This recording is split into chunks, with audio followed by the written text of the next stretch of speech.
Primary প্রধান শিক্ষক revision and practice ব্যাচের দ্বিতীয় ক্লাস দিয়া দিও গ্রুপে গ্রুপে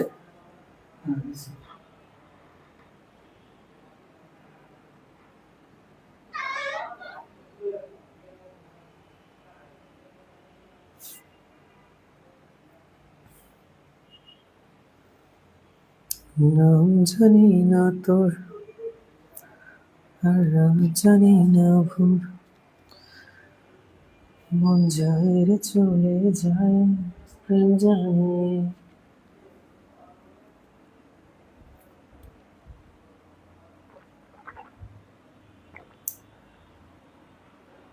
তোর কথায় আমি রাখবো হাজার বাজে।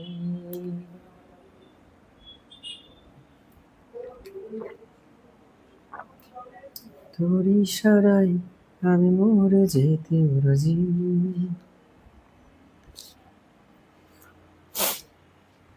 আসসালামু আলাইকুম রহমতুল্লাহ, সবাই কেমন আছেন?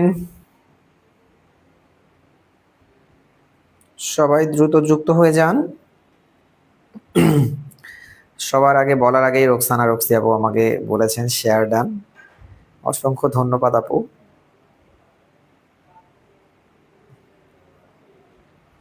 আজকে আমাদের প্রাইমারি রিভিশন অ্যান্ড প্র্যাকটিস ব্যাচের সেকেন্ড ক্লাস।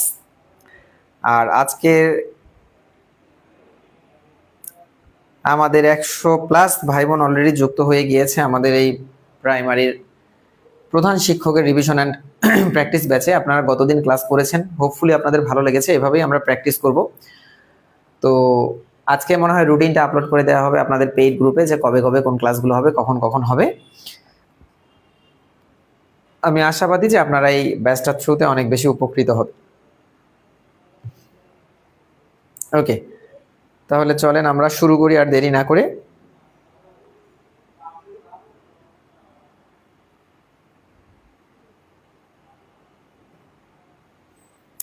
ফার্স্টে আমাকে একটু বলেন যে আমাকে ক্লিয়ারলি দেখা যাচ্ছে কিনা এবং শোনা যাচ্ছে কিনা।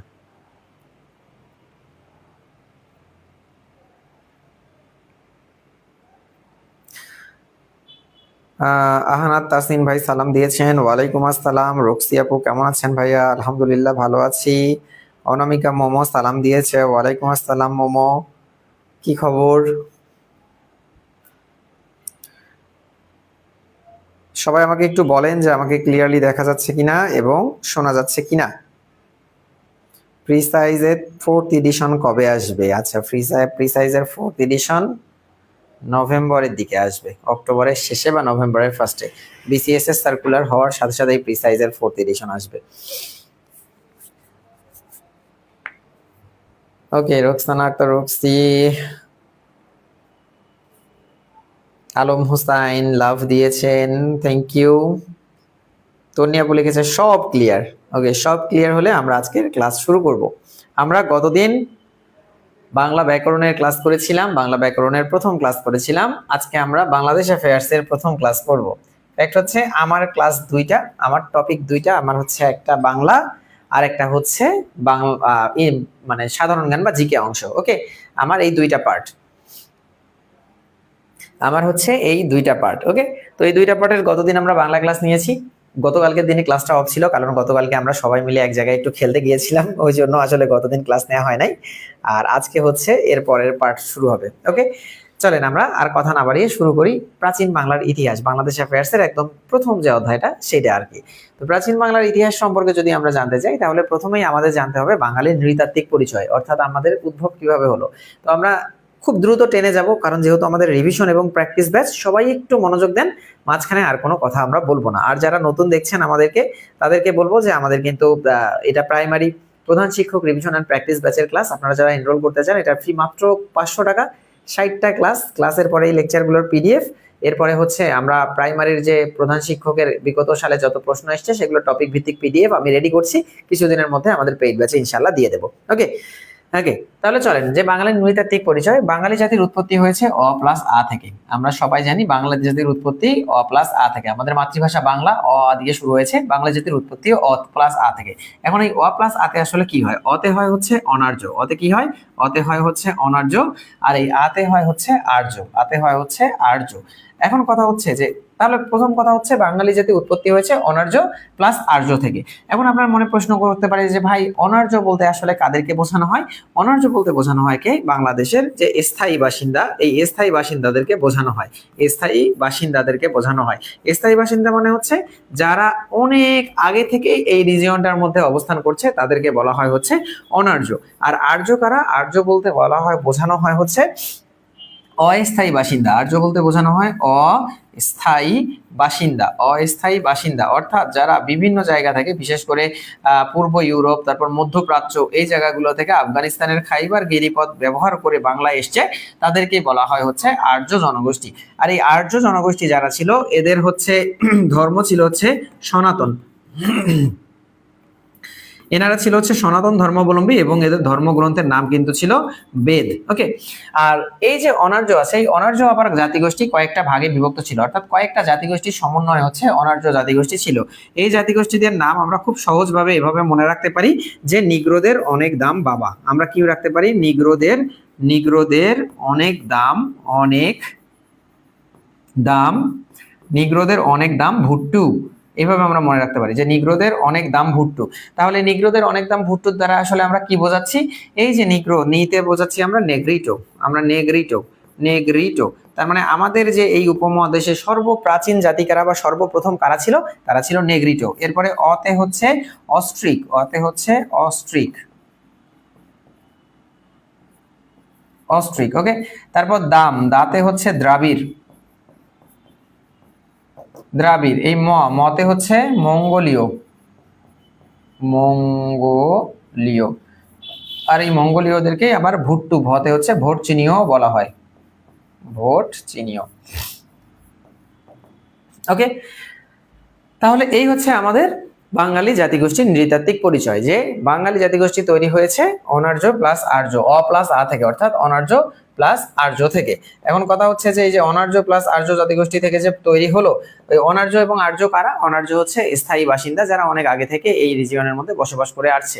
আর্য কারা? আর্য হচ্ছে অস্থায়ী বাসিন্দা যারা বিভিন্ন জায়গা থেকে আমাদের এই বাংলার রিজিয়নটার মধ্যে এসছে। ওকে, এই আর্যদের ধর্ম ছিল সনাতন এবং ধর্মগ্রন্থ ছিল বেদ। আর অনার্যদের মধ্যে কিছু জাতিগোষ্ঠী ছিল যাদেরকে আমরা মনে রাখবো নিগ্রোদের অনেক দাম ভুট্টু, নেগ্রিটো, অস্ট্রিক, দ্রাবিড় এবং মঙ্গোলীয়, এই কথাটার দ্বারা। এখন আমরা এই যে এনাদের কিছু বৈশিষ্ট্য রয়েছে এই জাতিগোষ্ঠীগুলো, সেগুলো সম্পর্কে জানবো। প্রথম যেটা জানবো সেটা নেগ্রিটো সম্পর্কে। এই নেগ্রিটোর কথা যদি ভাবি আমরা বা বলি, এই নেগ্রিটো হচ্ছে সবচেয়ে প্রাচীন, এবং একটু আগে আমরা তাই দেখলাম যে নিগ্রোদের অনেক দাম ভুট্টু, তাহলে নেগ্রিটো সবার আগে নেগ্রিটো দিয়ে শুরু হয়, তাহলে নেগ্রিটো হচ্ছে সবচেয়ে প্রাচীন। তারপর আমাদের যে দেশে কিছু সমতলের উপজাতি আছে যাদেরকে বলা হয় সাঁওতাল, মুন্ডা, এই উপজাতিগুলোর পূর্বপুরুষ ছিল আসলে এই নেগ্রিটো জাতিগোষ্ঠী। এরপরে অস্ট্রিক। অস্ট্রিক হচ্ছে বাঙালির প্রধান অংশ গড়ে উঠেছে এই অস্ট্রিক জাতিগোষ্ঠী থেকে। প্রায় 70% বাংলাদেশে বাঙালি জাতির প্রায় 70% গড়ে উঠেছে এই অস্ট্রিক জাতিগোষ্ঠী থেকে। এবং আমাদের কিন্তু ভাষায় গতদিনও আমরা পড়েছিলাম না যে বাংলা ভাষার মানে মূল অংশ গড়ে উঠেছে কোথা থেকে, সেটা আমরা পড়েছিলাম অস্ট্রিক। কেন? কারণ এই অস্ট্রিক 70% বাঙালি তো এই অস্ট্রিক জাতিগোষ্ঠী থেকে গড়ে উঠেছে, এই জন্য আমাদের ভাষাও 70% তাদের সাথেই মিলে। এরপরে হচ্ছে বাংলায় কৃষিকাজ শুরু করেছিল হচ্ছে এই অস্ট্রিক জাতিগোষ্ঠী এবং ইন্দোচীন হয়ে আসে। আচ্ছা, ইন্দোচীন বলতে কি বোঝা হয়? ইন্দোচীন বলতে বলা হচ্ছে ভি কলাকে, ভি কলাকে বলা হয় ইন্দোচীন। অর্থাৎ ভিতে হচ্ছে ভিয়েতনাম,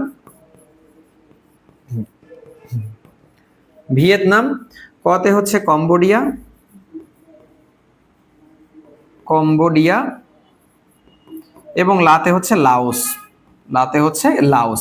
তাহলে ভিয়েতনাম এবং কম্বোডিয়া এবং লাওস, এই তিনটাকে বলা হয় এক হচ্ছে ইন্দোচীন। ওকে, ভি কলা আমরা শর্টকাটে মনে রাখতে পারি, ভি কলা। ভিয়েতনাম, লাওস এবং কম্বোডিয়া, এগুলাকে বলা হয় ইন্দোচীন। এই জায়গাগুলো থেকে আসলে এই অস্ট্রিক জাতিগোষ্ঠী এসেছিল। তাহলে নেগ্রিটো গেল, অস্ট্রিক গেল, এবার হচ্ছে দ্রাবিড়, দক্ষিণ ভারত থেকে আগত। দ্রাবিড়রা কোথা থেকে এসে আগত?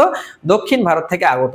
এরপরে হচ্ছে মঙ্গোলীয় বা ভোটচেনীয়, মূলত চাকমা, মারমা, গারো, এই উপজাতিগুলোর যে পূর্বপুরুষ তারাই হচ্ছে মঙ্গোলীয় বা ভোটচেনীয়। ওকে, তাহলে এই গেল হচ্ছে আমাদের মানে অনার্য জাতিগোষ্ঠী সম্পর্কিত বর্ণনা। তাহলে এই অনার্য জাতিগোষ্ঠী পরবর্তীতে আর্য জাতিগোষ্ঠী এদেশে আসে, আর্যর পরবর্তীতেও কিন্তু আমাদের এর পরবর্তীতে আরবি, তুর্কি, ইরানি, হাফসি, আফগান, মুঘল এরাও কিন্তু বাংলাদেশে বিভিন্ন সময় শাসন করেছে, উপমহাদেশে বিভিন্ন সময় শাসন করেছে। এই সবার ব্লাডের বা রক্তের সংমিশ্রণেই আমাদের বাঙালি জাতির উৎপত্তি। এই জন্য বাঙালি জাতিকে বলা হয় বাঙালি একটি নিষাদ জাতি বা সংকর জাতি বা হাইব্রিড জাতি। ওকে, তাহলে এই হচ্ছে আমাদের বাঙালি জাতির নৃতাত্ত্বিক পরিচয় সম্পর্কে আমরা জানলাম। এবার যেটা আমরা জানবো সেটা হচ্ছে যে প্রাচীন বাংলার জনপদ সমূহ। আচ্ছা, এই যে বাঙালি জাতির উৎপত্তি হয়ে গেল, এখন জনগণ যখন এখানে এসে মানুষ যখন বসবাস শুরু করলো, তখন দেখা গেল মানুষ তো সামাজিক জীব, একসাথে জনবদ্ধ হয়ে বা সংঘবদ্ধ হয়ে বসবাস করার একটা প্রবণতা দেখা দিল। তাহলে সংঘবদ্ধ হয়ে বসবাস করার যখন প্রবণতা দেখা দিল, তারা পানির প্রাকৃতিক উৎস আছে এরকম জায়গায় দলবদ্ধ হয়ে বসবাস করতে শুরু করলো। তো প্রাচীনকালের এই যে মানুষরা বাঙালি জাতির উৎপত্তির পরে একত্রে বসবাস হওয়ার জন্য যে বিভিন্ন জায়গায় বসবাস শুরু করলো, এই বসবাসের জায়গাগুলোকে বলা হতো জনপদ। জন শব্দের অর্থ মানুষ, পদ শব্দের অর্থ বা পাদ শব্দের অর্থ স্থান। তার মানে মানুষরা একত্রিত হয়ে যে জায়গাগুলোতে বসবাস করতে শুরু করলো, এই জায়গাগুলোতেই বলা হয় জনপদ। প্রাচীন ভারতে বা ভারতীয় উপমহাদেশে এরকম 16টা জনপদের খবর আমরা পাই, বাট আমাদের বাংলার রিজিয়নটার মধ্যে 10টা জনপদ ছিল। এই জনপদগুলোর নাম আমরা পুন্ড্র, বঙ্গ, গৌড়, বরেন্দ্র, হরিকেল, রারো, সমতট ছাড়া আরো এভাবে মনে রাখতে পারি। বাট এইভাবে মনে না রেখে যেটা আমাদের বেশি ইম্পর্টেন্ট সেটা হচ্ছে জনপদগুলোর ম্যাপ থেকে মানে অবস্থানগুলো আমাদের জানা উচিত বা জানা প্রয়োজন, এবং ম্যাপে অবস্থানের পরে এই জনপদগুলো থেকে যে প্রশ্নগুলো প্যাটার্ন, যে প্রশ্নগুলো হয় সেগুলো আমাদের জানা উচিত। প্রশ্ন কি হয়? 1 নম্বর প্রশ্ন হয় এখান থেকে যে সাধারণত কোন জনপদের অন্তর্ভুক্ত বর্তমান কোন জায়গা। ওকে, তার মানে বর্তমান ধরেন একটা জায়গা চট্টগ্রাম, চট্টগ্রাম প্রাচীন কোন জনপদের অন্তর্ভুক্ত ছিল? চট্টগ্রামের নাম তো আর তখন চট্টগ্রাম ছিল না, তখন অন্য একটা নাম ছিল। তো ওই অন্য নাম কোন জনপদের অন্তর্ভুক্ত ছিল সেটা জানতে চাই। আবার অনেক সময় প্রাচীন একটা জনপদের নাম দেবে আপনাকে, হরিকেল দিয়ে বলবে হরিকেল বর্তমান কোন জায়গার প্রাচীন নাম। ওকে, এইভাবে ভাইস ভার্সা কোশ্চেন আসতে পারে। অথবা প্রাচীন জনপদগুলোর কিছু রাজধানী ছিল, যেমন ঢাকা বাংলাদেশের রাজধানী, সেম হয়তো তখন যে জনপদগুলো গড়ে উঠেছিল ওই জনপদেরই আবার একটু করে রাজধানী ছিল, ওই রাজধানীগুলো সম্পর্কে আমাদের জানতে হয়। তো এটার জন্য আমাদের যেটা করণীয় সেটা হচ্ছে আমরা আগে ম্যাপ থেকে প্রাচীন জনপদগুলো একটু দেখে নেই যে কোথায় কোথায় প্রাচীন জনপদগুলো ছিল, তাহলে হচ্ছে আমাদের ব্যাপারটা হচ্ছে বুঝতে আরো সুবিধা হবে। ওকে, তাহলে এটা হচ্ছে আমাদের ম্যাপ, খুব একটা জাতের না হলেও মোটামুটি হয়েছে। ওকে, এটা হচ্ছে বাংলাদেশ। বাংলাদেশের মধ্যে আমাদের জনপদগুলো কোথায় কোথায় ছিল একটু আমি দেখাই। এখানে একটা জনপদ ছিল, এখানে একটা জনপদ ছিল। ওকে, তারপরে হচ্ছে আপনার এই বৃহৎ অংশটার মধ্যে বঙ্গ জনপদ ছিল। তারপরে হচ্ছে আপনার এই জায়গার মধ্যে একটা জনপদ ছিল, এখানে একটা জনপদ ছিল, এই পুরো অঞ্চলটা জুড়ে একটা জনপদ ছিল। ওকে, আবার এখানে একটা জনপদ ছিল, এই জায়গার মধ্যে জনপদ ছিল। তাহলে আমরা যদি তাকাই জনপদগুলোর দিকে, এই যে উপরে সর্ব উত্তরে যে জনপদটা ছিল এই জনপদটার নাম ছিল হচ্ছে বরেন্দ্র। বরেন্দ্র, বর্তমান আমাদের এই জায়গাটার নাম হচ্ছে রংপুর, দিনাজপুর, তখন নাম ছিল বরেন্দ্র। অর্থাৎ আমাদের বাঙালি জাতির উৎপত্তির পর পর যে আমাদের জনপদগুলো গড়ে উঠেছিল তার মধ্যে একটা হচ্ছে বরেন্দ্র। এই জায়গার মধ্যে বগুড়ার জায়গাটার মধ্যে যে জনপদটা ছিল এটার নাম ছিল হচ্ছে পুন্ড্র। এরপরে হচ্ছে আমাদের এই যে চাঁপাই নবাবগঞ্জ, রাজশাহী চাঁপাই নবাবগঞ্জ, মালদহ, মুর্শিদাবাদের যে জায়গাটা ছিল এই জায়গাটার নাম ছিল হচ্ছে গৌড়। এরপরে হচ্ছে আমাদের এই যে পশ্চিমবঙ্গ, ভারতের পশ্চিমবঙ্গ বা কলকাতার যে জায়গাটা ছিল এই জায়গাটার নাম ছিল হচ্ছে রারো। তারপরে হচ্ছে আমাদের এই বরিশালের দিকে খুলনা বরিশাল যে জায়গাটা ছিল এই জায়গাটার নাম ছিল হচ্ছে চন্দ্রদ্বীপ। চন্দ্রদ্বীপ এগুলো বইয়ে আছে, তারপর একটু করে লিখে দিচ্ছি। এই বড় জায়গাটা ছিল হচ্ছে নাম ছিল হচ্ছে বঙ্গ। এরপরে আমাদের এই যে কুমিল্লার নোয়াখালী জায়গাটা ছিল এই জায়গাটার নাম ছিল হচ্ছে সমতট। এরপরে হচ্ছে আমাদের এই যে সিলেট আর চট্টগ্রাম, তারপর হচ্ছে এইদিকে হচ্ছে আমাদের ত্রিপুরা এই জায়গাগুলো নিয়ে যে জায়গাটার নাম ছিল এইটার নাম ছিল হচ্ছে হরিকেল। এগুলোর নাম ছিল হচ্ছে হরিকেল। এখন এই জায়গাগুলোর মাঝে মাঝে রাজধানীও আসে। আচ্ছা, তাহলে আপনাকে এই ম্যাপটা যদি একটু আপনার মাথার মধ্যে থাকে তাহলে দেখেন আপনার এইভাবে প্রশ্ন আসবে যে বরেন্দ্র বলতে কোন এলাকা, বর্তমান কোন জায়গাকে বোঝায়? তা আমরা বুঝতেই পারছি যে বরেন্দ্র বলতে এখানে হচ্ছে লালমনিরহাট আছে, দিনাজপুর আছে, রংপুর আছে, এই জায়গাগুলো। তারপরে যদি আসে যে পুন্ড্র বলতে কি বোঝায়, তাহলে রংপুরের নিচের দিকের জায়গাটা আছে, তারপরে এখানে বগুড়া আছে, রাজশাহীর কিছু অংশ আছে, নাটোরের কিছু অংশ আছে। তারপরে আমাদের গৌড় বলতে কোন বোঝায়, ওই যে বগুড়ার চাঁপাই নবাবগঞ্জ জায়গাটা আছে। বঙ্গ বলতে কি বোঝায়, এখানে ফরিদপুর আছে, তারপরে হচ্ছে আমাদের ঢাকা আছে, গাজীপুর আছে, ময়মনসিংহের কিছু অংশ আছে। তারপরে হচ্ছে আমাদেরকে যদি বলা হয় যে চন্দ্রদ্বীপ বলতে কি বোঝায়, বরিশাল আছে, খুলনা আছে। তারপর সমতট বলতে কি বোঝায়, সমতটে এই জায়গার মধ্যে নোয়াখালী আছে, ফেনী আছে, তারপরে হচ্ছে আপনার আছে কুমিল্লা আছে। তারপরে হরিকেল বলতে কি বোঝায়, এই পুরো জায়গাটা সিলেট আছে। তারপর পার্বত্য চট্টগ্রাম, কক্সবাজার, এই পুরো জায়গাটা হরিকেলের অন্তর্ভুক্ত, তাই না? তাহলে এইভাবে করে কিন্তু প্রশ্নগুলো সাধারণত আসে। তাহলে এই চারটা আমরা যদি একটু দেখে দিই, এখান থেকে যাই প্রশ্ন আসবে সেটাই আমরা দেখতে পারবো। প্রথম কথা হচ্ছে রারো। বর্তমান পশ্চিমবঙ্গের বর্ধমান জেলার দক্ষিণ অংশ, রারের আরেক নাম ছিল সূক্ষ্ম। তার মানে এই যে বর্ধমান জেলার পশ্চিমবঙ্গ মানে দক্ষিণ অংশ, বর্ধমান জেলার দক্ষিণ অংশ এবং বর্তমান যে পশ্চিমবঙ্গ, এই জায়গাটা রারো নামে পরিচিত। এই রারের আরেকটা নাম কিন্তু সূক্ষ্ম। ওকে, রারের আরেকটা নাম কিন্তু সূক্ষ্ম। এরপরে যদি আমরা দেখি যে রারের রাজধানীর নাম কি ছিল, এই রারের রাজধানীর নাম কিন্তু ছিল কটিবর্ষ। এরপরে আমরা দেখি পুন্ড্র। পুন্ড্র হচ্ছে মানে সবচেয়ে প্রাচীন জনপদ। পুন্ড্র হচ্ছে সবচেয়ে প্রাচীন জনপদ। যতগুলো জনপদ গড়ে উঠেছিল সবার আগে গড়ে উঠেছিল পুন্ড্র জনপদ। তাহলে পুন্ড্র জনপদ বৃহত্তর বগুড়া, যেটা মহাস্থানগড়, রাজশাহী, রংপুর, দিনাজপুরের অঞ্চলের নিয়ে গঠিত। এবং পুন্ড্র যে জায়গাটা ছিল, এটা রাজধানীর নাম ছিল পুন্ড্রনগর বা পুন্ড্রবর্ধন, বর্তমানে মহাস্থানগড় নামে পরিচিত। এরপরে তাম্রলিপ্ত হচ্ছে হরিকেলের দক্ষিণে তাম্রলিপ্তের প্রধান প্রাণকেন্দ্র ছিল। এই তাম্রলিপ্ত ছিল প্রাচীনতম বন্দরের নাম। ওকে, তাম্রলিপ্ত বা তমলুক ছিল রাজধানী। এরপর ছিল বরেন্দ্র। বরেন্দ্র হচ্ছে রাজশাহীর উত্তর পশ্চিমাংশ ছিল বরেন্দ্র। এরপরে হচ্ছে বগুড়ার পশ্চিম অংশ, রংপুর, দিনাজপুরের কিছু অংশ নিয়ে কিন্তু এই বরেন্দ্র গঠন করা হয়েছিল। এবং মজার বিষয় হচ্ছে ইতিহাসে বরেন্দ্রের কোনো রাজধানী পাওয়া যায়নি। এরপর হরিকেল। হরিকেল আমরা দেখেছি পার্বত্য চট্টগ্রাম, সিলেট, এই অঞ্চলগুলো নিয়ে গঠিত। এবং হরিকেলের রাজধানীর নাম কি? হরিকেলের রাজধানীর নাম হচ্ছে শ্রীহট্ট। হরিকেলের রাজধানীর নাম হচ্ছে শ্রীহট্ট। এরপরে হচ্ছে বঙ্গ। বঙ্গ হচ্ছে বৃহত্তম ঢাকা, ময়মনসিংহ, ফরিদপুর, বরিশাল, তারপরে হচ্ছে কুষ্টিয়া, পটুয়াখালীর কিছু অংশ, এগুলা নিয়ে গঠিত। সমতট বৃহত্তর কুমিল্লা, তারপর বৃহত্তর নোয়াখালী অঞ্চল সমতট, এবং এই সমতটের রাজধানী ছিল বড়কামতা বা রোহিতগিরি। এরপরে গৌর। গৌর হচ্ছে মালদহ, মুর্শিদাবাদ, বীরভূম, বর্ধমান, চাঁপাইনবাবগঞ্জ, রাজধানী ছিল কর্ণসুবর্ণ। আর চন্দ্রদ্বীপ বলতে বোঝায় বরিশাল, পটুয়াখালী, বাগেরহাট, খুলনা, পিরোজপুর, গোপালগঞ্জ, মাদারীপুর, এই জায়গাগুলো। ওকে, এই জায়গাগুলোকে বলা হয় হচ্ছে চন্দ্রদ্বীপ, এবং চন্দ্রদ্বীপের রাজধানীর নাম ছিল হচ্ছে বাকলা। তাহলে এই গেল হচ্ছে আমাদের কি, এই গেল হচ্ছে আমাদের বিভিন্ন জনপদ সম্পর্কে। তাহলে আমরা দেখলাম বাঙালি জাতির উৎপত্তি হয়ে গেল। উৎপত্তি হওয়ার পরে তারা বিভিন্ন জায়গায় দলবদ্ধ হয়ে বসবাস শুরু করলো। এই বসবাসকৃত জায়গাগুলোকে আমরা বললাম জনপদ। এখন আপনি চিন্তা করেন, মানুষ যখন একত্রে বসবাস করে, বসবাস করতে গিয়ে মানুষের সহজাত প্রবৃত্তি, মানুষের মধ্যে নেতামি করার একটা প্রবণতা চলে আসে, তাই না? আপনি দেখবেন যে আপনার যে ফ্রেন্ড সার্কেল আছে, এখানে যদি 5 জন মনে করেন যে ফ্রেন্ড থাকেন আপনারা, একজন একটু নেতা টাইপের, এই সবাইকে ফোন টোন দিয়ে সবাইকে একসাথে করে, বা সবাই কোনো জায়গায় যাওয়ার প্ল্যান করে। তো মানুষজন যখন জনপদে বসবাস শুরু করলো, জনপদের মধ্যেও তাদের দেখা গেল নেতৃত্বের একটা প্রবণতা তৈরি হলো। কিন্তু মানুষ কিন্তু যাকে তাকে নেতা হিসেবে সহজে মানে না। নেতৃত্বের প্রথম মানে পরিচয় দিতে হয় বা পরীক্ষা দিতে হয়। নেতৃত্বের পরীক্ষায় পাশ করলেই তখন মানুষ নেতা হিসেবে মানে, তাই না? তো সেম ওয়েতে বাংলাদেশের জনপদগুলো যখন সৃষ্টি হয়ে গেল, জনপদগুলোর মধ্যে সাম্রাজ্য, বিভিন্ন সাম্রাজ্য গড়ে উঠতে শুরু হলো। এরকম একটা সাম্রাজ্য ছিল মৌর্য সাম্রাজ্য। এই মৌর্য সাম্রাজ্যের তখন জনপদগুলোর মধ্যে একটা প্রভাব চলে আসলো। কিন্তু এই প্রভাব কিন্তু সে যে একদম মৌর্য সাম্রাজ্য শুরু হয়ে যে একদম শাসন করা শুরু করে দিয়েছে সাম্রাজ্যগুলোকে, এরকম কিন্তু না, বা জনগণকে এরকম না। ওকে, তো দেখা গেছে যে শাসকের ভূমিকায় আসতে গিয়ে মৌর্য সাম্রাজ্যকে কিছু প্রমাণ দিতে হয়েছে। এই প্রমাণটা কিভাবে দিয়েছে? এই প্রমাণটাই দিয়েছে হচ্ছে মৌর্য সাম্রাজ্যের উত্থানের সূত্র থেকে আমরা জানবো। মৌর্য সাম্রাজ্যের উত্থানের সূত্র যদি আমরা দেখি, তাহলে এটাকে আমরা বলবো এসপাস, অর্থাৎ সক্রেটিস ছিল আমরা জানি গ্রিক দার্শনিক ছিল সক্রেটিস। গ্রিস সেই সময় খুবই খুবই সমৃদ্ধ ছিল। এই গ্রিস দার্শনিক সক্রেটিস শিষ্য ছিল হচ্ছে প্লেটো, প্লেটোর শিষ্য ছিল এরিস্টটল, এরিস্টটলের শিষ্য কিন্তু ছিল হচ্ছে আলেকজান্ডার, যাকে আমরা বলি মহাবীর আলেকজান্ডার। ওকে, এই আলেকজান্ডার কি করে? এই আলেকজান্ডার রাজ্য প্রসারণের জন্য, তার যে বিশাল সাম্রাজ্য আছে, সাম্রাজ্য প্রসারণের জন্য ভারতের দক্ষিণ অংশে এসে আক্রমণ করে। কত সালে এটা? এটা 326 খ্রিস্টপূর্বাব্দের ঘটনা। খ্রিস্টপূর্বাব্দের ঘটনা। ওকে, খ্রিস্টপূর্বাব্দ। তো যখন ভারতের দক্ষিণ আক্রমণ করে, তারা বিজয়ী হয়, এবং তারপরে আলেকজান্ডার চেয়েছিল এবার তারা বাংলার দিকে আসবে, এবার তারা এই যে আমাদের যে বাংলা রিজিয়ন, এই বাংলায় আসবে। কিন্তু তখন আলেকজান্ডারের যে সৈন্যরা ছিল, তারা অনেক যুদ্ধ করার ফলে কিন্তু খুব টায়ার্ড হয়ে গিয়েছিল, যার কারণে বাংলায় আসতে চায়নি। তাছাড়াও তারা মুখে শুনেছিল যে বাংলা রিজিয়নটার মধ্যে তৎকালীন যে মৌর্য সাম্রাজ্য প্রতিষ্ঠা লাভ করছে অবস্থা, এই মৌর্য সাম্রাজ্যটা খুব স্ট্রং ছিল, তারা এসে আমাদের সাথে কুলাতে পারবে না। এবং এই কারণে আলেকজান্ডার কি করে, সেই সময় বাংলা আক্রমণ না করে আবার ফিরে যায় গ্রিসে।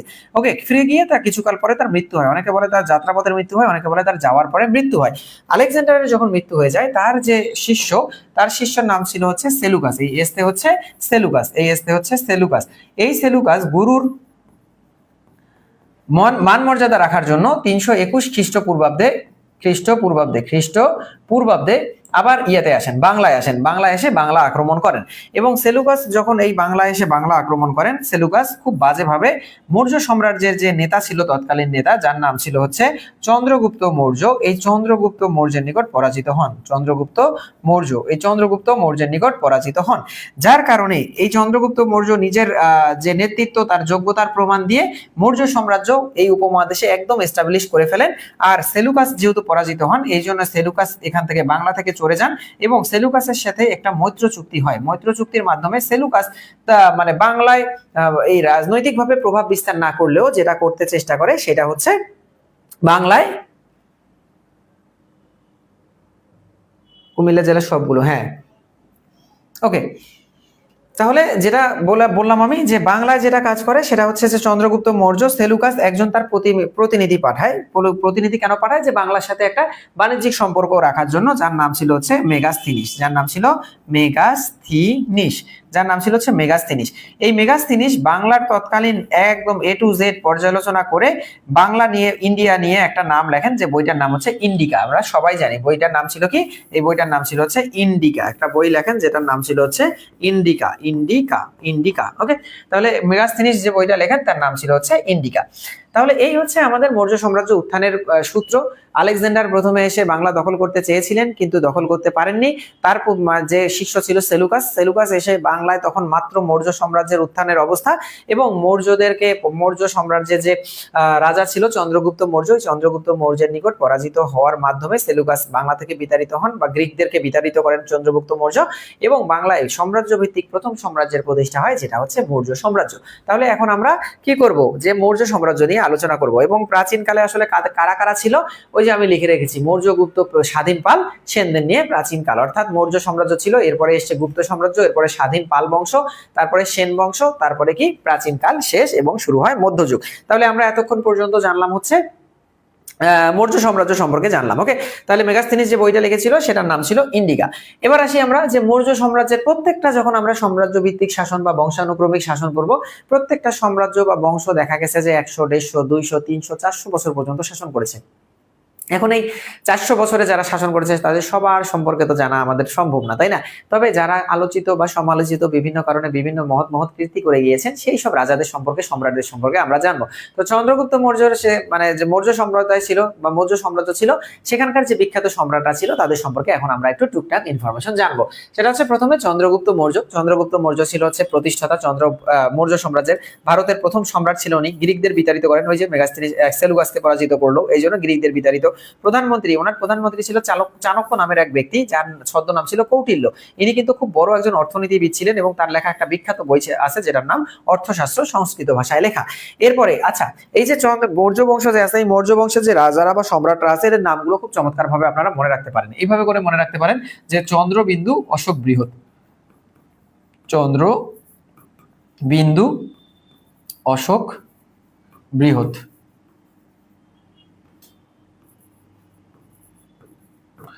চন্দ্রবিন্দু, অশোক, বৃহৎ, এইভাবে করে চমৎকার ভাবে মনে রাখতে পারেন। তাহলে চন্দ্রতে কি? চন্দ্রতে হচ্ছে চন্দ্রগুপ্ত মৌর্য। বিন্দুতে হচ্ছে বিন্দুসার। অশোকতে হচ্ছে সম্রাট অশোক। বৃহৎতে হচ্ছে বৃহদ্রথ। ওকে, তাহলে বুঝতেই পারছি যে চন্দ্রগুপ্ত মৌর্য ছিল প্রথম সম্রাট, আর বৃহদ্রথ ছিল হচ্ছে মৌর্য বংশের শেষ সম্রাট। ওকে, তাহলে আমরা এইভাবে করে মনে রাখতে পারি যে চন্দ্রবিন্দু, অশোক, বৃহৎ। চন্দ্রগুপ্ত মৌর্য সম্পর্কে জানলাম। বিন্দুসার আসে। এই বিন্দুসার হচ্ছে মৌর্য সাম্রাজ্যের সর্বোচ্চ পরিমাণ বিস্তার করেছিলেন, সামরিক শক্তি বিস্তার করেছিলেন, রাজনৈতিক স্থিতিশীলতা তার সময়ে ছিল। বিন্দুসার, তাহলে চন্দ্রবিন্দু, অশোক, বৃহৎ, তার মানে সম্রাট অশোকের রাজধানী ছিল হচ্ছে পুণ্ড্রনগর, এবং কলিঙ্গের যুদ্ধের ভয়াবহতা দেখে তিনি বৌদ্ধ ধর্ম গ্রহণ করেছিলেন। সেই সময় কলিঙ্গের যুদ্ধে প্রায় 10 লক্ষ মানুষ মারা গিয়েছিল। এই ভয়াবহতা দেখে তিনি আসলে শান্তির পথে ফিরে আসেন, বা যুদ্ধ বিগ্রহ থেকে একদমই নিজেকে সরিয়ে নেন এবং বৌদ্ধ ধর্ম গ্রহণ করেন। এবং বৌদ্ধ ধর্মে তিনি এত বেশি প্রচার এবং প্রসার করেন, যার কারণে এই সম্রাট অশোককে বৌদ্ধ ধর্মের কনস্ট্যান্টাইন বলা হয়। ওকে, এগুলো থেকে প্রশ্ন আসে পরীক্ষায়। এরপরে বৃহদ্রথ ছিল হচ্ছে মৌর্য বংশের শেষ সম্রাট, এবং তার সেনাপতি পুষ্যমিত্র শুঙ্গ তাকে হত্যা করার মাধ্যমে আমাদের এই যে উপমহাদেশে যে মৌর্য সাম্রাজ্য ছিল, এই মৌর্য সাম্রাজ্যের সমাপ্তি ঘটে এবং শুরু হয় গুপ্ত সাম্রাজ্য। আমাদের বইগুলোতে যদিও দেওয়া আছে যে মৌর্য সাম্রাজ্যের পরবর্তী সময় শুরু হয় গুপ্ত সাম্রাজ্য, কিন্তু আমরা যদি সালটা দেখি, মৌর্য বংশ শেষ হয়েছে 185 খ্রিস্টপূর্বাব্দে। 185 পূর্বাব্দে। ওকে, আর গুপ্ত বংশ শুরু হয়েছে হচ্ছে প্রায় 320 খ্রিস্টাব্দে, 320 খ্রিস্টাব্দে। তাহলে এপাশে হচ্ছে আমাদের 185 বছর লাগবে খ্রিস্টের জন্ম পর্যন্ত আসতে, আর এপাশে আবার 320 বছর লাগবে। তার মানে আমাদের ইন টোটাল দেখা গেছে যে আমাদের 500 বছরের মতো গ্যাপ, 500 বছরের মতো গ্যাপ, 500 বছরের মতো গ্যাপ। তার মানে মৌর্য সাম্রাজ্য থেকে গুপ্ত সাম্রাজ্যে যে আমরা পড়াশোনা করি, এই দুই সাম্রাজ্যের মধ্যে গ্যাপ কিন্তু 500 বছর। তাহলে আমার কথা হচ্ছে যে 500 বছর যদি দুই সাম্রাজ্যের মধ্যে গ্যাপ হয়, তাহলে বইগুলোতে কেন মৌর্য সাম্রাজ্যের পরে গুপ্ত সাম্রাজ্য আলোচনা করে? কারণ এর মাঝখানে যে সাম্রাজ্যগুলো বা শাসনগুলো হয়েছে সেগুলো ছোট ছোট বিভিন্ন হিন্দু রাজারা, হিন্দু বংশগুলো শাসন করেছে, যেগুলো সম্পর্কে ইতিহাসে স্পষ্ট কোনো তথ্য পাওয়া যায়নি। যার কারণে আমাদের মৌর্য সাম্রাজ্যের পরে বড় যে সাম্রাজ্য ছিল সেটা গুপ্ত সাম্রাজ্য, গুপ্ত সাম্রাজ্য আলোচনা করা হয়। কিন্তু মৌর্য সাম্রাজ্যের পরে গুপ্ত সাম্রাজ্যের আগ পর্যন্ত কিন্তু কিছু মানে হিন্দু রাজা বা হচ্ছে রাজবংশ শাসন করেছে। এগুলা কি কি ছিল? শুঙ্গ ছিল, কান্ন ছিল, সাতবাহন ছিল। এই যে মৌর্য বংশ পরবর্তীতে যারা ক্ষমতায় আসে, মৌর্য বংশের পরবর্তীতে যারা আসে তারা ছিল শুঙ্গ ছিল, তারপর কান্ন ছিল, তারপর হচ্ছে সাতবাহন ছিল, সাতবাহন বংশ ছিল, সাতবাহন বংশ ছিল, শুঙ্গ, কান্ন, সাতবাহন। তারপর হচ্ছে কুষাণ বংশ ছিল, কুষাণ বংশ ছিল। এই কুষাণ বংশের পরের যে বংশ সেটাই হচ্ছে গুপ্ত বংশ। তাহলে আমাদের ইতিহাস থেকে এই জায়গাটুকু কিন্তু গায়েব করে দেওয়া হয়েছে, শুঙ্গ, কান্ন, সাতবাহন, কুষাণ, যেগুলো আমি একটু আপনাদেরকে বলে দিলাম, যদিও এখান থেকে প্রশ্ন হয় না।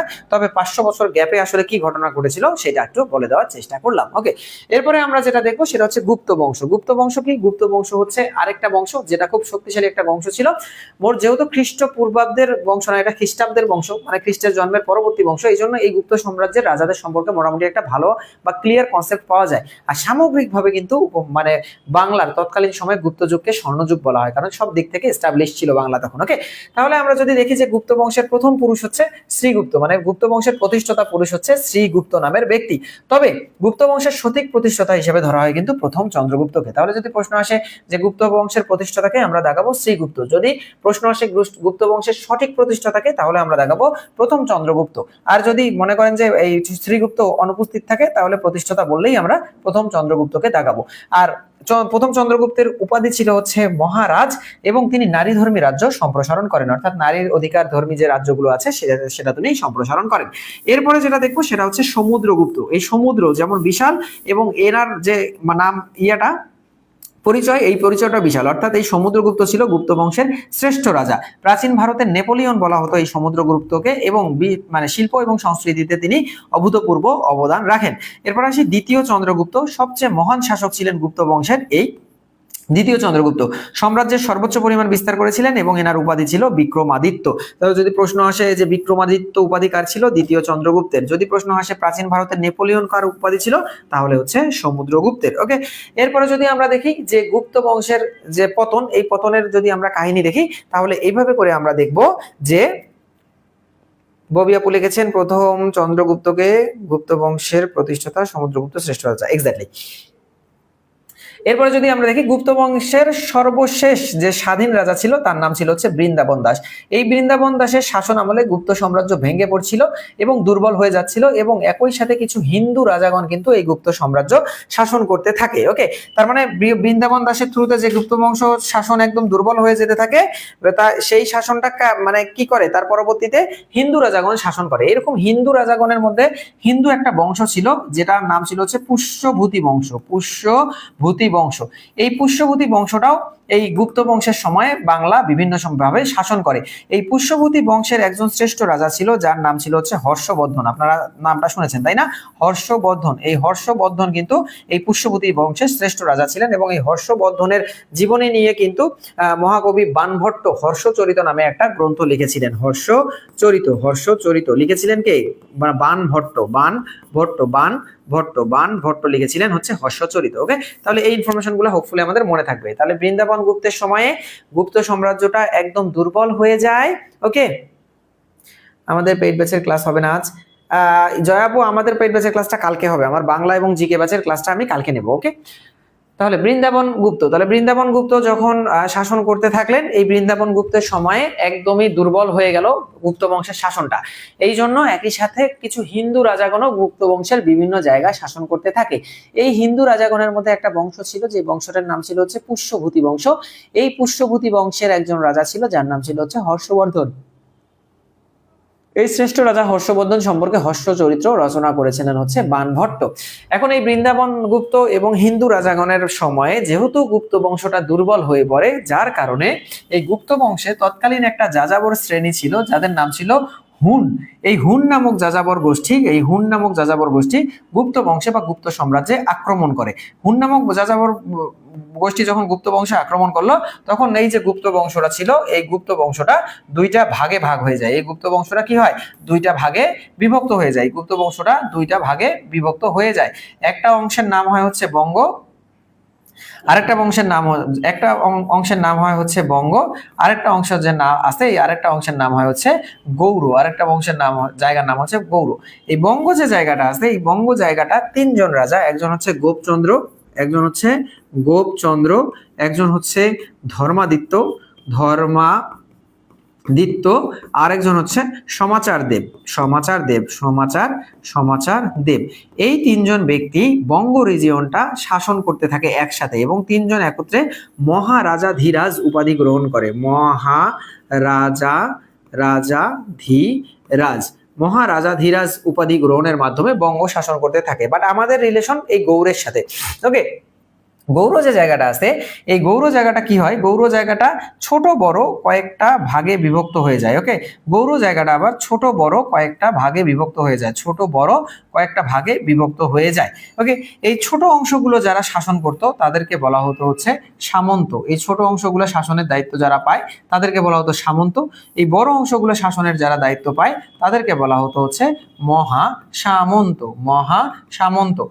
এরকমই একজন সামন্ত ছিলেন হচ্ছে রাজা শশাঙ্ক। নামটা কমন পড়ছে তাই না, রাজা শশাঙ্ক। এরকমই একজন সামন্ত ছিলেন রাজা শশাঙ্ক। কি করেন, গৌড়ের যে বিভিন্ন ছোট ছোট জায়গাগুলো আছে এগুলোকে তিনি একত্র করেন, গৌড়ের ছোট ছোট জায়গাগুলো একত্রিত করেন, এবং একত্র করে এই রাজা শশাঙ্ক কি করেন, গৌড়ের স্বাধীনতা ঘোষণা করেন।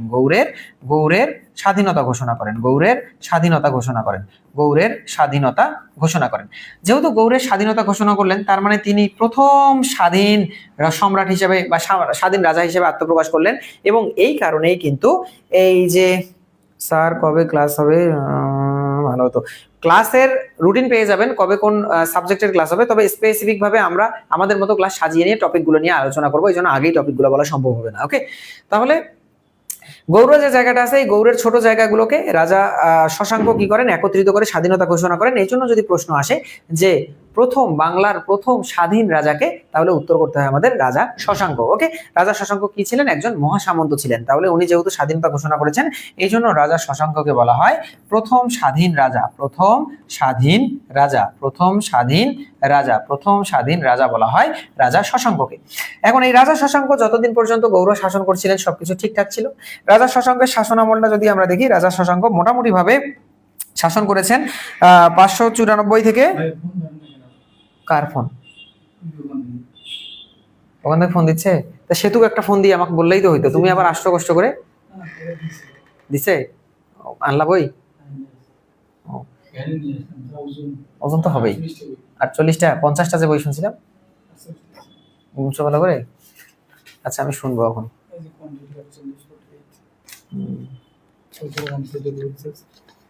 480 টাকা যে বললো।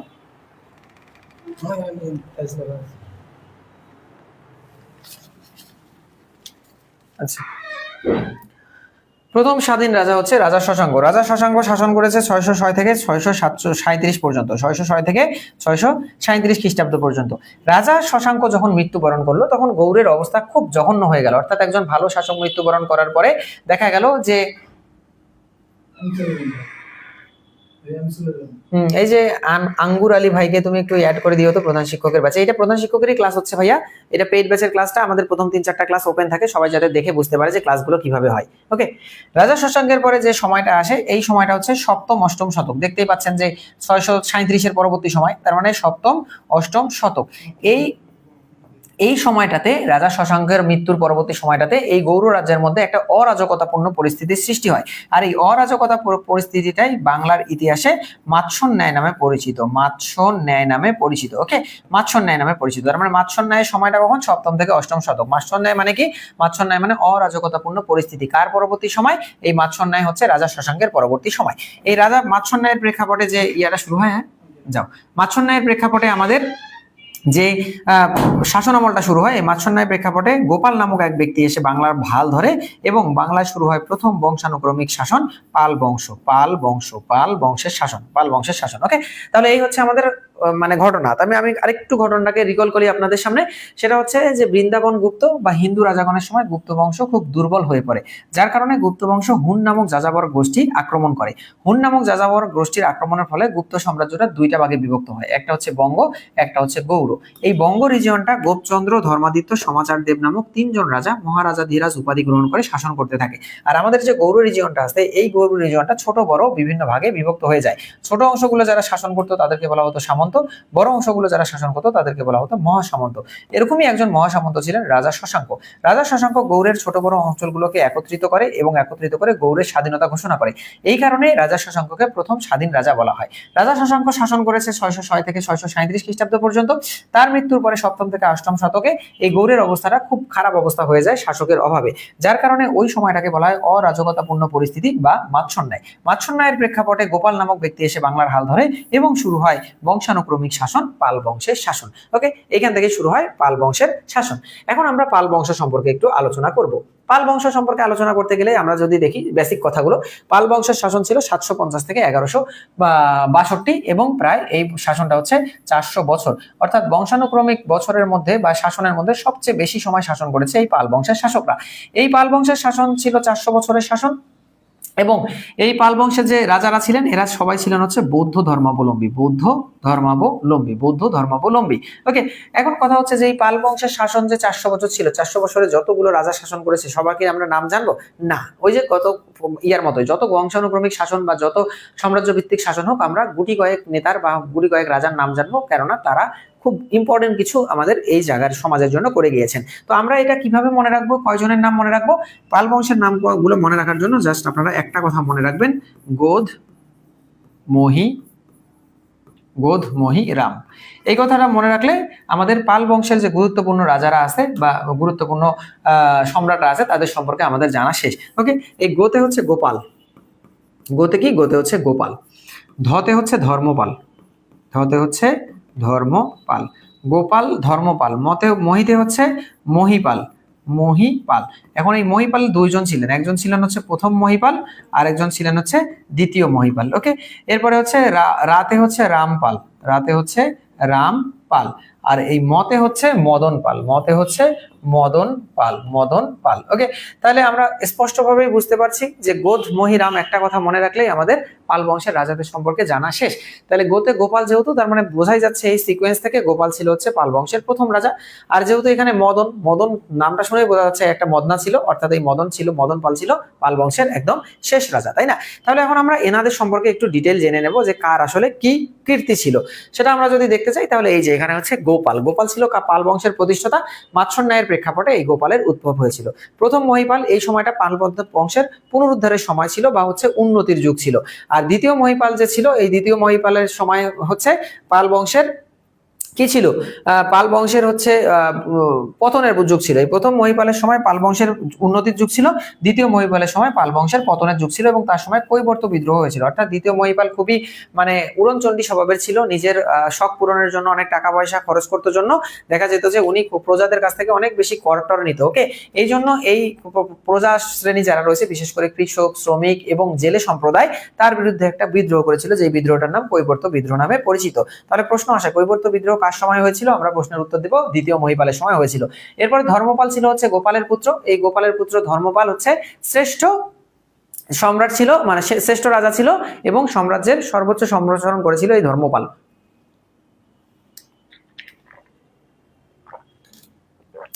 তাহলে আমরা দেখলাম গোধ, মহি, রাম। তাহলে গোধ, গোপাল, ধর্মপাল, প্রথম মহিপাল, দ্বিতীয় মহিপাল, গোধ, মহি, রাম, রামতে হচ্ছে রামপাল। রামপাল হচ্ছে সর্বশেষ শক্তিশালী রাজা ছিল এবং রামচরিত গ্রন্থটি যে রচনা করেছিলেন সন্ধ্যাকর নন্দী, এইটা হচ্ছে এই রামচরিত গ্রন্থটা রামপালের নামেই কিন্তু রচিত।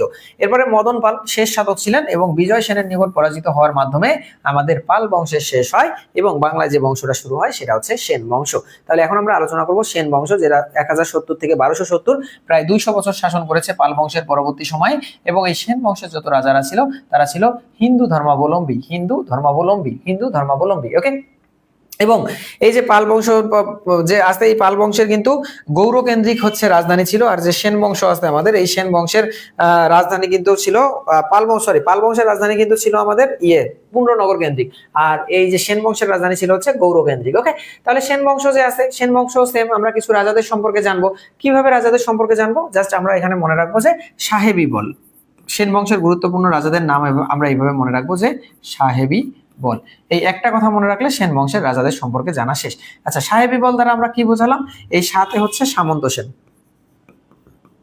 সাথে হচ্ছে সামন্ত সেন, হেতে হচ্ছে হেমন্ত সেন, হেমন্ত সেন, বিতে হচ্ছে বিজয় সেন, বিজয়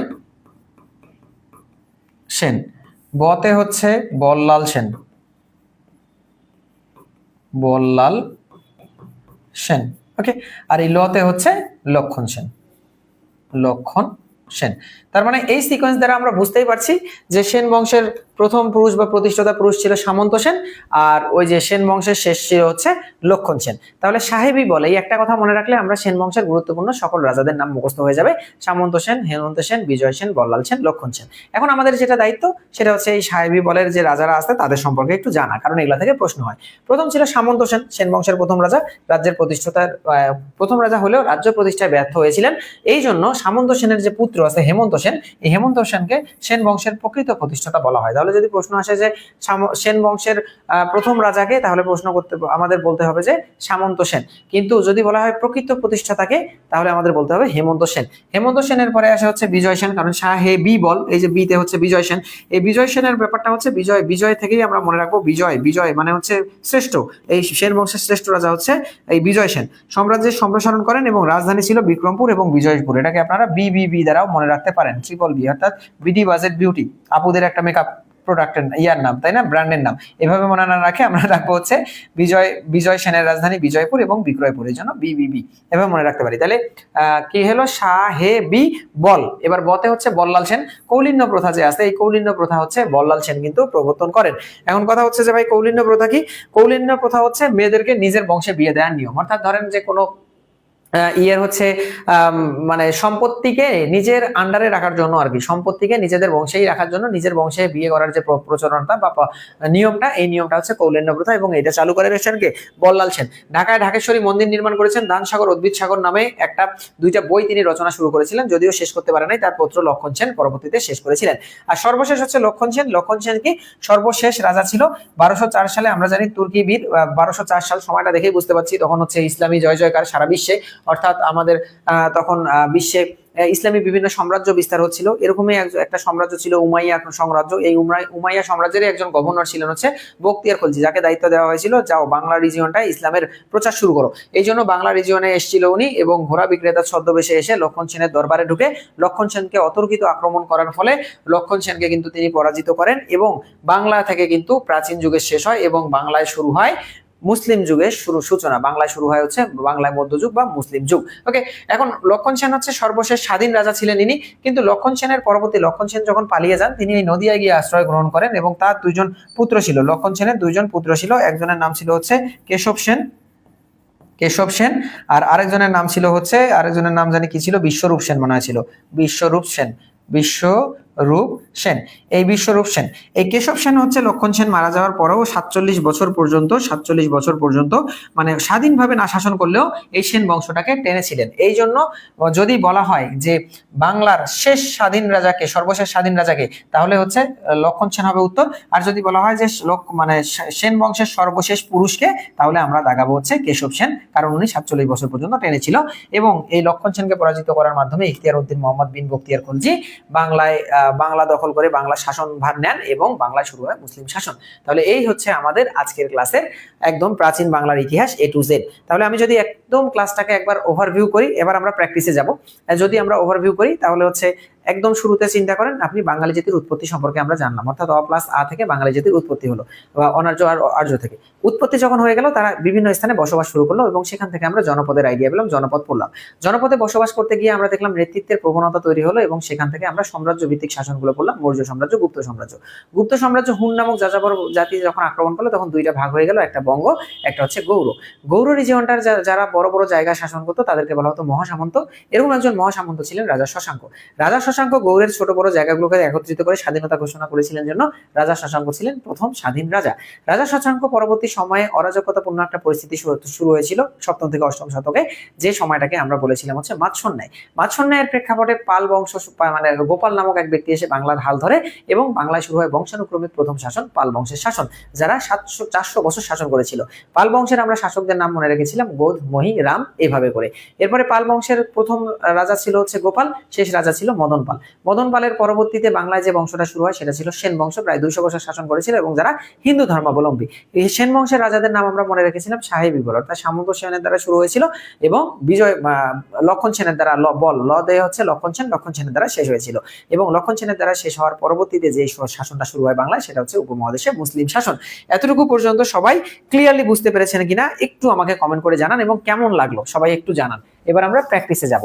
সবাই সবাই সবাই যারা দেখছেন এতক্ষণ আপনাদের কাছে কমেন্ট জানতে চাই নাই, তবে এখন আমি জানতে চাচ্ছি যে সবার এই যে মানে আমি ঘটনাটা ওভারভিউ করলাম, যে এগুলো আরো অনেক ডিটেল পড়ানো যায় কিন্তু আমাদের রিভিশন ক্লাস, আমি ঘটনাটাকে আপনাদেরকে পার্সপেক্টিভ সুন্দর করে বুঝাই দেওয়ার চেষ্টা করলাম যাতে আপনারা প্রশ্ন যেখান থেকে হোক না কেন বুঝতে পারেন সিকোয়েন্সটা আসলে কি। বলেন, কথা বলেন, কথা বলেন, কেমন লাগলো, পুরাটা সুন্দরভাবে বুঝতে পারলেন কিনা?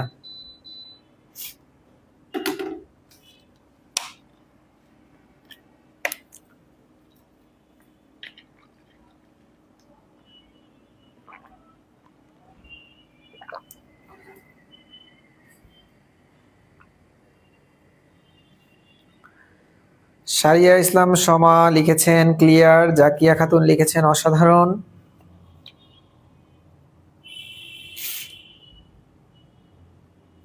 মাত্র 2 জন বুঝতে পারলেন, এটা কোনো কথা?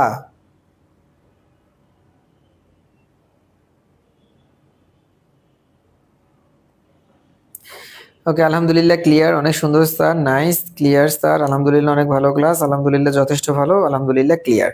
ওকে, তাহলে সবাই যেহেতু কম বেশি ক্লিয়ার, চলেন এখন আমরা কোশ্চেন সলভ করব। হ্যাঁ, ওকে, এই দুইটা প্রশ্ন উত্তর করেন। প্রাচীন হরিকেল জনপদটি কোন কোন বিভাগের সমন্বয়ে গঠিত? বাংলাদেশের প্রাচীনতম জনপদ কোনটি? খুব বেশি সময় দেব না কিন্তু, প্রশ্ন সলভ করতে হবে বেশ কিছু, খুব দ্রুত আপনারা উত্তর করেন, খুব দ্রুত উত্তর করেন।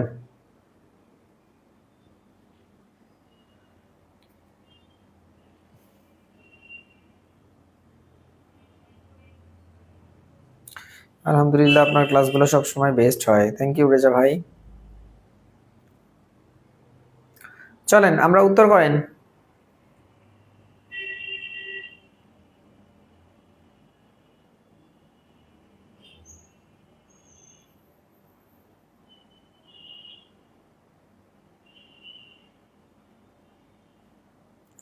ওকে, উত্তর আসতে শুরু করেছে। 1 এর খ, 2 এর ক উত্তর করেছেন অনেকে, এক্স্যাক্টলি। তাহলে প্রাচীন জনপদের কোনটা ছিল? হরিকেল। হরিকেল কোথায় ছিল? হরিকেল ছিল এই যে আমরা দেখেছিলাম না, এই যে ম্যাপের মধ্যে যদি আমরা দেখি, এই যে ম্যাপের এই জায়গাটা হচ্ছে হরিকেল ছিল। তার মানে এখানে হচ্ছে আমাদের সিলেট আছে, এখানে আছে আমাদের চট্টগ্রাম, তার মানে সিলেট এবং চট্টগ্রাম বিভাগ নিয়ে হরিকেল, এবং হরিকেলের রাজধানীর নাম ছিল হচ্ছে শ্রীহট্ট, শ্রীহট্ট, শ্রীহট্ট। ওকে, এটা হচ্ছে হরিকেলের রাজধানী। বাংলাদেশের প্রাচীনতম জনপদ কোনটি? আমরা সবাই জানি প্রাচীনতম জনপদ ছিল হচ্ছে মহাস্থানগড়, যেটা বর্তমান বগুড়া জেলায় অবস্থিত। এবার আসি আমরা, বাঙালি জাতির প্রধান অংশ গড়ে উঠেছে কোন মূল জাতিগোষ্ঠীর অন্তর্ভুক্ত? তারপরে হচ্ছে রাজশাহীর উত্তরাংশ, বগুড়ার পশ্চিমাংশ, রংপুর ও দিনাজপুরের কিছু অংশ নিয়ে গঠিত কোনটি? এই দুইটা খুব দ্রুত উত্তর করেন, এই দুইটা খুব দ্রুত সবাই উত্তর করেন। টেস্ট, মডেল টেস্ট কিন্তু শুরু হয়ে গিয়েছে, মডেল টেস্টে সবাই উত্তর করেন দেখি। এই দুইটা, যে বাঙালি জাতির প্রধান অংশ কোন মূল জাতিগোষ্ঠীর অন্তর্গত, এটা একটা কোশ্চেন। আর একটা কোশ্চেন হচ্ছে রাজশাহীর উত্তরাংশ, বগুড়ার পশ্চিমাংশ, রংপুর ও দিনাজপুরের কিছু অংশ নিয়ে গঠিত কি? এটা একটু উত্তর করেন, সবাই উত্তর করেন, খুব দ্রুত উত্তর করেন। 3 এবং 4-এর উত্তর করেন, 1 2 স্কিপ করেন, 3 4 উত্তর করেন। আচ্ছা, ববি আপু লিখেছেন 3-এর ঘ, 4-এর গ, 3-এর ঘ, 4-এর ক,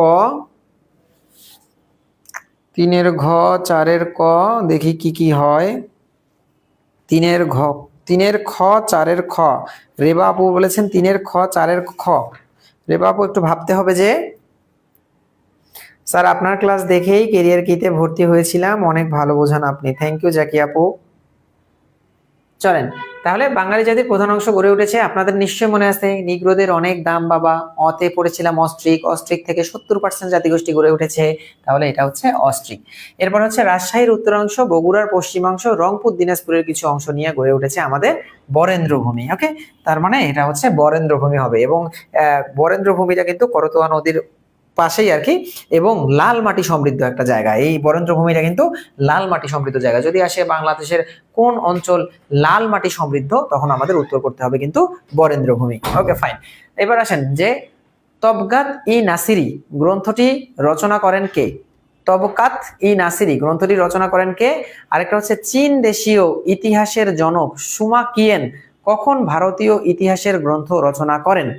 সুমাকিয়েন কখন ভারতীয় গ্রন্থের ইতিহাস রচনা করেন, অথবা কখন সুমাকিয়েন ভারতীয় ইতিহাসের গ্রন্থ রচনা করেছিলেন? এই দুইটা প্রশ্ন একটু কঠিন, সবাই অ্যান্সার করেন দেখি, সবাই অ্যান্সার করেন।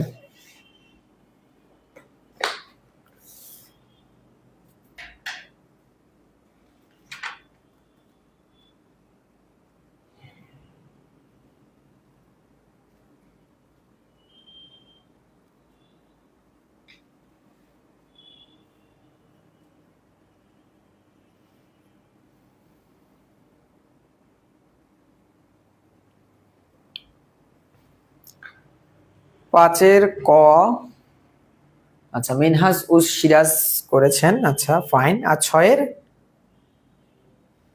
পাঁচের ক, পাঁচের ক, ছয় জানি না। ওকে, খুব সুন্দর একটা রিপ্লাই পেলাম বা উত্তর পেলাম, ছয় জানি না। ঠিক আছে, যেটা জানেন না সেটা জানেন না, কোনো প্রবলেম নাই।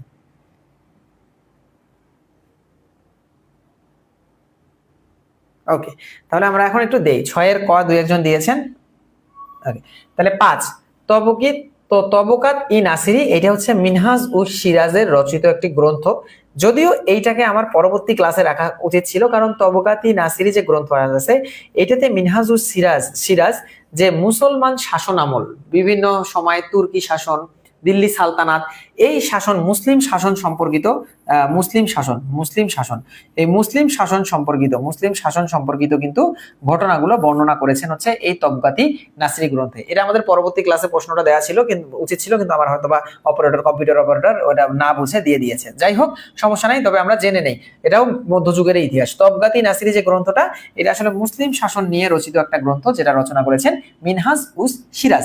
আর চীন দেশীয় ইতিহাসের জনক, আমরা যে জানি চীন দেশীয় ইতিহাসের জনককে বলা হয়, জনকের নাম হচ্ছে সুমাকিয়েন। এই সুমাকিয়েন বাংলার ইতিহাস বা ভারতীয় ইতিহাস রচনা, ইতিহাসের গ্রন্থ রচনা করেছিলেন খ্রিস্টপূর্ব 1ম শতকে। এখন ঘটনা হচ্ছে যে বাংলা বা এই ভারতীয় উপমহাদেশ নিয়ে কিন্তু উনি খুব বেশি কিছু লেখেন নাই। বিশেষ করে চীন এবং এই ভারতীয় উপমহাদেশের কি সম্পর্ক, এই সম্পর্ক বিষয়ে কিছু বেসিক কথা উনি লিখেছিলেন। এই চীন এবং সম্পর্কে, চীন এবং ভারতীয় উপমহাদেশ সম্পর্কে কিছু বেসিক তথ্য উনি লিখেছিলেন। ওকে, 6 পড়ছি মনে নেই, কনফিউজ। আচ্ছা, এই যে এটা খ্রিস্টপূর্ব 1ম শতকে, ক্লিয়ার।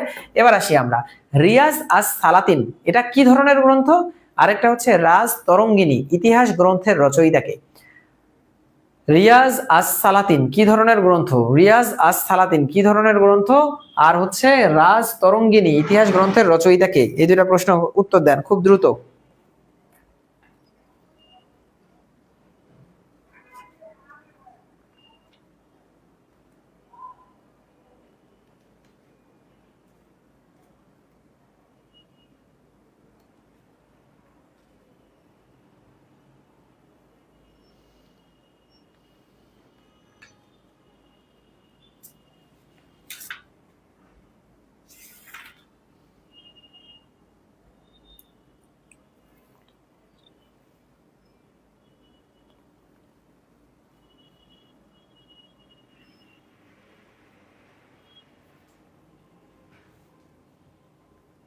সাতের ক, আটের খ, সাতের সি, সাতের গ, আটের খ, সাতের সি। আচ্ছা চলেন দেখি। রিয়াজ আস সালাতিন এইটা হচ্ছে একটা ঐতিহাসিক গ্রন্থ। ওকে, রিয়াজ আস সালাতিন এইটা হচ্ছে একটা ঐতিহাসিক গ্রন্থ। এটাতে সাধারণত প্রাচীন বাংলার ইতিহাস এই সম্পর্কিত গোলাম হোসেন সালিম, এই রিয়াজ আস সালাতিনের হচ্ছে লেখক ছিল গোলাম হোসেন সালিম। গোলাম হোসেন, গোলাম হোসেন সালিম। গোলাম হোসেন সালিম নামক যে ব্যক্তি, এই গোলাম হোসেন সালিম কিন্তু রিয়াজ আস সালাতিন রচনা করেছিলেন, যেটা হচ্ছে বাংলার ইতিহাস সম্পর্কিত একটা গ্রন্থ, এই জন্য এটা একটা ঐতিহাসিক গ্রন্থ। আর হচ্ছে রাজ তরঙ্গিনী এই ইতিহাস গ্রন্থ রচনা করেছেন কিন্তু কলহন। রাজ তরঙ্গিনী ইতিহাস গ্রন্থ রচনা করেছেন কে? কলহন। কি কি উত্তর করেছেন আপনারা? ওকে, কলহন। তাহলে এই কলহন কি করেছিলেন? বিভিন্ন রাজবংশের শাসন, এই রাজ তরঙ্গিনী হচ্ছে বাংলায় যে আমরা বিভিন্ন রাজবংশ দেখলাম না, এই রাজবংশগুলোর শাসন, রাজবংশগুলোর শাসন নিয়ে, রাজবংশগুলোর শাসন নিয়ে একটা বই রচনা হয়েছে, যেটা কলহন রচনা করেছিলেন এবং যেটার নাম হচ্ছে রাজ তরঙ্গিনী। ওকে, রাজ তরঙ্গিনী। এরপরে আর্যদের ধর্মগ্রন্থের নাম কি? প্রাচীনকালে সমতট বলতে বাংলাদেশের কোন অংশকে বোঝানো হয়েছে? এই দুইটা একটু উত্তর করেন। আর্যদের ধর্মগ্রন্থের নাম কি, আর প্রাচীনকালে সমতট বলতে কোন অংশকে বোঝানো হয়েছে? হ্যাঁ, গোলাম হোসেন সালিম লিখেছেন। খ নাম্বার হচ্ছে কলহন, ঠিক লিখেছেন। এখন একটু আমাকে বলেন, আমি একটু বসি, আপনারা উত্তর করেন। সেটা হচ্ছে আর্যদের ধর্মগ্রন্থের নাম কি, আর প্রাচীনকালে সমতট বলতে কোন অংশকে বোঝায়?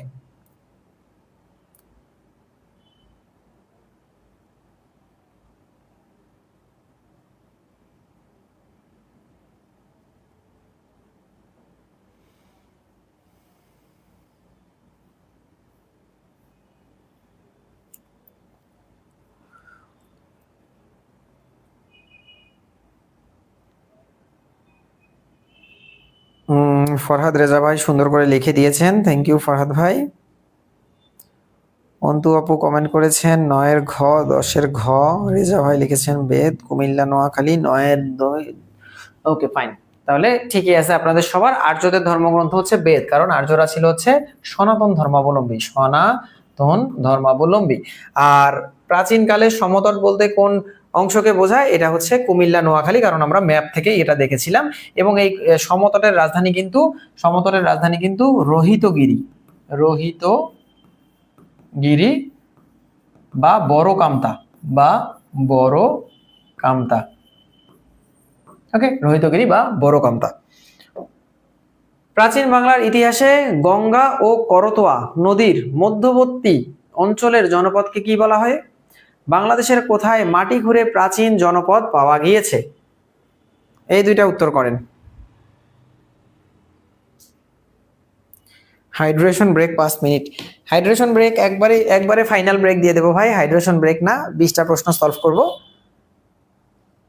আর বেশিক্ষণ লাগবে না।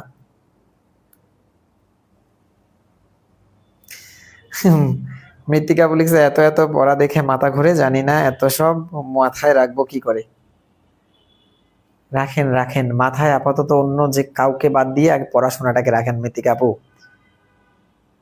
এখন মাথায় আপাতত যে আছে তাকে বাদ দিয়ে দেন, পড়াশোনাটাকে রাখেন।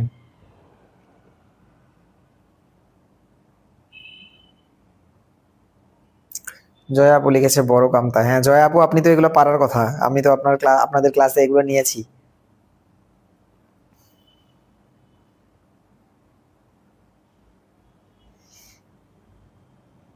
জয়া আপু হচ্ছে আমার বাংলা এন্ড জিকে ব্যাচে এনরোল করা আছেন।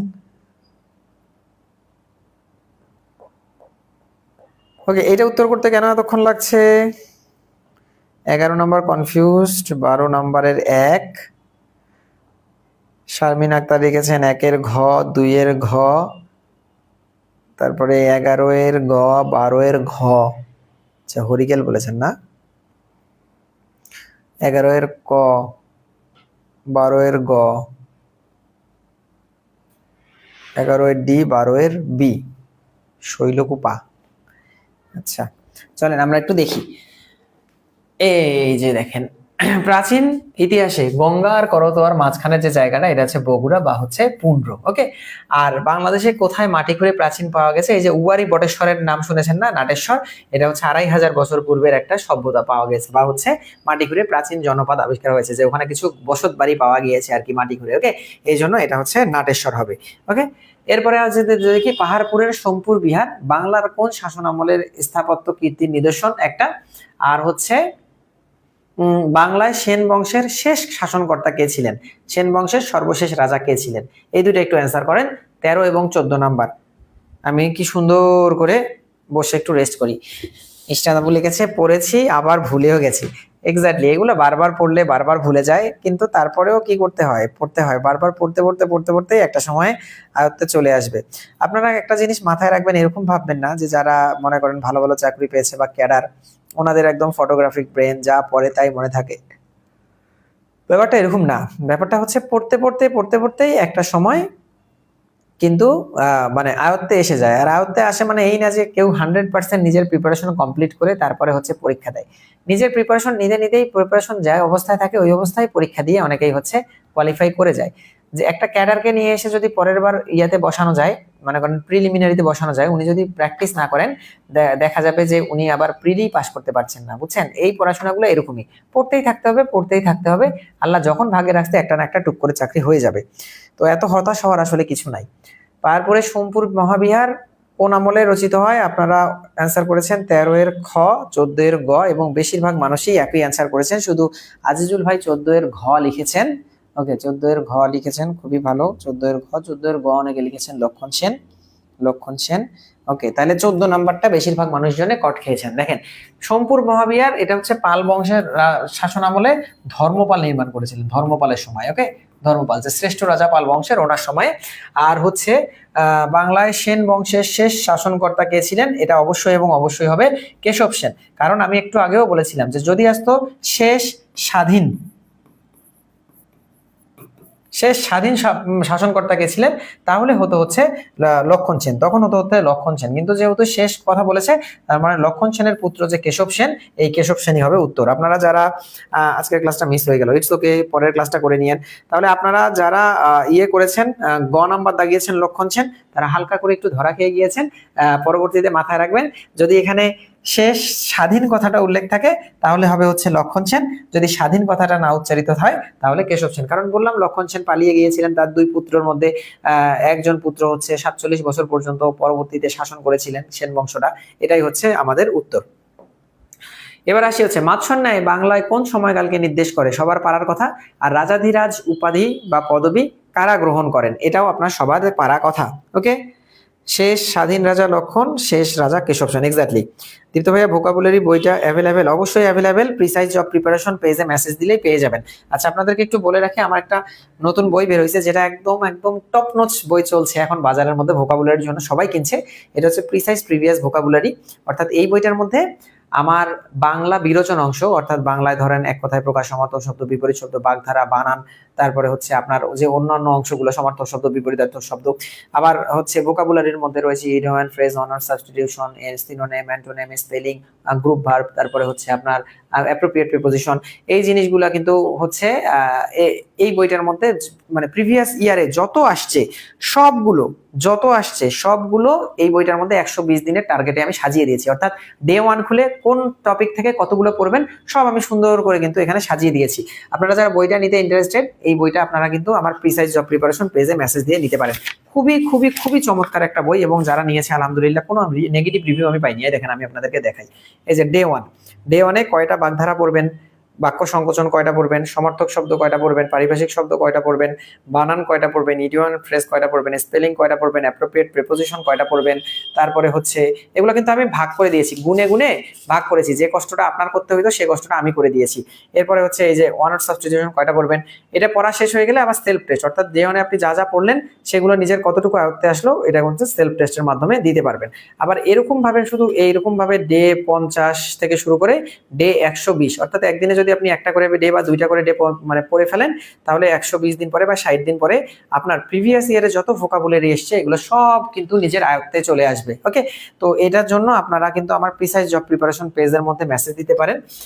তাহলে আপনি এই বইটা নিতে পারবেন, এবং আমার মনে হয় যে এই বইটা থেকে আপনারা যে কোনো কম্পিটিটিভ এক্সামে 70 থেকে 80% কোশ্চেন কমন পাবেন, কারণ ভোকাবুলারি আইটেমগুলো প্রচুর রিপিট হয়। আর একটা মজার বিষয় হচ্ছে যে আপনারা ভোকাবুলারি বাজারে বই দেখবেন এরকম মোটা মোটা বই, এগুলো আসলে কি পড়ে শেষ করা সম্ভব? আপনি চিন্তা করেন, বা পড়লেও এগুলো কি মনে রাখা সম্ভব? তার চেয়ে স্মার্ট প্রিপারেশন ভোকাবুলারির ক্ষেত্রে হচ্ছে যে আপনি যাতে এই যে মানে যে বইটা আছে প্রিভিয়াস ইয়ারের গুলো যাতে আয়ত্তে নিয়ে আসতে পারেন। এই প্রিভিয়াস ইয়ারের গুলো আয়ত্তে নিয়ে আসলেই দেখবেন যে আপনি একদম যে কোনো পরীক্ষায় কনফিডেন্টলি বসতে পারছেন।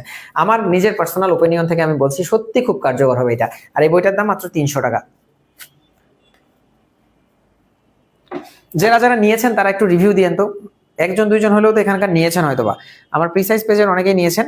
যারা নিয়েছেন তারা একটু জানান বইটা কেমন লেগেছে। হোম ডেলিভারি দেওয়া হয়, 60 টাকা কস্ট নেওয়া হয়, স্টেট ফার্স্টে হোম ডেলিভারি 2 দিনের মধ্যে ইনশাল্লাহ পেয়ে যাবেন। আচ্ছা, মাৎসন্যায় বলতে 7ম থেকে 8ম শতককে বোঝায়, এবং এটা আমরা জানি রাজা শশাঙ্ক পরবর্তী অবস্থান, এবং এই মাৎসন্যায়ের প্রেক্ষাপটে গোপাল নামক ব্যক্তি কিন্তু পাল বংশ শুরু করেছিল, যেটা আমরা পড়ে এসেছি। রাজাধিরাজ পদবী কারা গ্রহণ করেন? আমরা জানি ওই যে হুন নামক যাযাবর জাতির আক্রমণে 2টা অংশে বিভক্ত হয়ে গেল গুপ্ত সাম্রাজ্য, একটা হচ্ছে বঙ্গ, একটা হচ্ছে গৌড়। এই বঙ্গ সাম্রাজ্য যে 3জন রাজা শাসন করেছিল তারা হচ্ছে মহারাজাধিরাজ। এই 3জন ছিল হচ্ছে গোপচর্ম, ধর্মাদিত্য এবং সমাচার দেব। অপশন গ, গোপচর্ম, গোপচন্দ্র, ধর্মাদিত্য এবং সমাচার দেব। উয়ারি বটেশ্বর গ্রামে কোন সময়ের নগর সভ্যতা গড়ে উঠেছিল? উয়ারি বটেশ্বর গ্রামে কোন সময়ে নগর সভ্যতা গড়ে উঠেছিল, এটা একটা প্রশ্ন। কোন গ্রন্থে সর্বপ্রথম বঙ্গ নামের উল্লেখ পাওয়া যায়, এটা আরেকটা প্রশ্ন। কে কে আমার এই বইটা নিয়েছেন বলেন তো? আমি আপনার 2টা বইই নিছি। কে এটা? এটা হচ্ছে সমা আপু না, সাইরা ইসলাম শামা সম্ভবত। আপু কেমন লাগছে বইগুলো পড়তে আমার বলেন তো? আমার জব সলিউশনটা আর ভোকাবুলারি বইটা পড়তে কেমন লাগছে আমাকে একটু বলেন।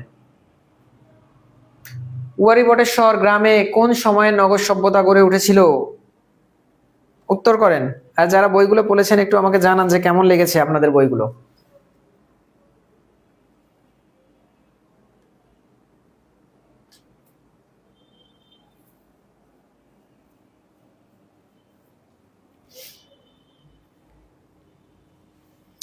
সতেরোর ঘ, 18-এর গ। ওকে, 200 বছর আগে মাত্র।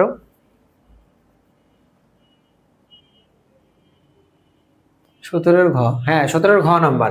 2500 বছর পূর্বে, তাই তো চিন্তা করতেছিলাম। 2500 বছর পূর্বে উয়ারি বটেশ্বর গ্রামে কিন্তু নগর সভ্যতা গড়ে উঠেছিল। আর কোন গ্রন্থে সর্বপ্রথম বঙ্গ শব্দের ইয়া পাওয়া যায়? এটা হচ্ছে এই যে ঋগ্বেদের ঐতরীয় অরণ্য যে গ্রন্থটা আছে, ঋগ্বেদের ঐতরীয় অরণ্য গ্রন্থে কিন্তু আমরা সর্বপ্রথম বঙ্গ শব্দের উল্লেখ পাই। আর বাংলা শব্দের উল্লেখ পাই কিন্তু আমরা আবুল ফজলের আইনি আকবরী গ্রন্থে। বাংলা নামবাচক বা দেশবাচক শব্দের উল্লেখ পাই আমরা আবুল ফজলের আইনি আকবরী গ্রন্থে। আর বঙ্গ শব্দের উল্লেখ পাই হচ্ছে ঋগ্বেদের ঐতরীয় অরণ্য গ্রন্থে। লাস্ট 2টা প্রশ্ন একটু আপনি সমাধান করেন। একটা হচ্ছে অসমাপ্ত অদ্ভুত সাগর গ্রন্থটিকে রচনা করেন, আর একটা হচ্ছে মেঘদূত কাব্য কার লেখা। এই 2টা একটু লিখেন। মেঘদূত কাব্য কার লেখা? একটা হচ্ছে অসমাপ্ত অদ্ভুত সাগর গ্রন্থটি কে সমাপ্ত করেন? ওকে, কে সমাপ্ত করেন?